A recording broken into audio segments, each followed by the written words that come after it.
सच्चा आज नाराज आहेस रे, काय झाले? कायला का सांगू सुनील, असं हत्यार नाही म्हटलं मला. हत्यार नाही म्हणलं?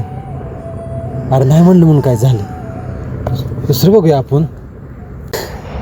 दुसरी बघायचं पण काय नाही रे, पण तिला दुसरंच कोणतं आवडतंय. दुसरं आहे सच्चा, दुसरी नाही तर तिसरी बघा की. तू का टेन्शन घेतोस रे?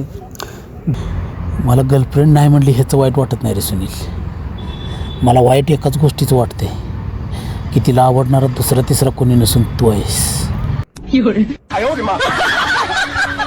सच्चा घे काळजी.